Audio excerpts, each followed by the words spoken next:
soft, grainy ambient noise of a truck engine idling, heavy breathing. It's 3 a.m., and the gas station coffee tastes like, well, like regret.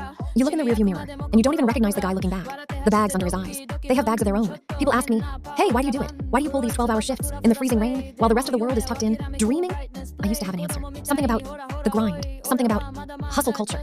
But honestly, that's all garbage. Pause. 3 seconds. The truth is, I'm tired. My back hurts. My hands are permanently stained with grease. And I've forgotten what a Saturday morning feels like. But then, I get home. I creep through the front door, trying not to let the floorboards groan. I peek into the hallway, and I see a pair of tiny light-up sneakers sitting right next to my muddy work boots. And suddenly, the exhaustion, it just vanishes, slowly with deep emotion. I don't work for a paycheck, and I definitely don't work for a boss who doesn't know my middle name. I work so those tiny sneakers never have to feel as heavy as these boots whisper. It's worth it.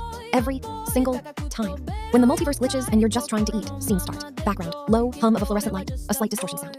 Narrator. So, I'm sitting in this greasy diner in the middle of nowhere, Nevada, 3 a.m. Just me, a cold cup of coffee, and a waitress named Barb, who's seen more than she's telling. Suddenly, the jukebox doesn't just skip, it screams. Not like a person, but like 1,000 radio stations playing at the exact same time. I look up, and the guy in the booth across from me, he's not a guy anymore. Well, he is, but he's also a golden retriever, a Victorian ghost, and a puddle of literal neon goo. He's flickering like a cheap LED bulb in a thunderstorm. I look at Barb. She doesn't even flinch. She just sighs, taps her spatula on the counter, and shouts, "Hey, Kevin, the reality leak is back. Go jiggle the fuse box in the basement."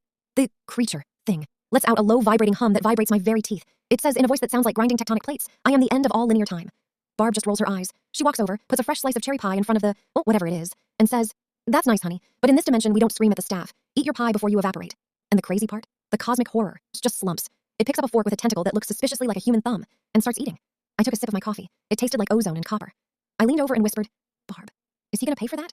She didn't even look at me. She just wiped the counter and said, "Relax, kid. His credit is good, even if his atoms aren't.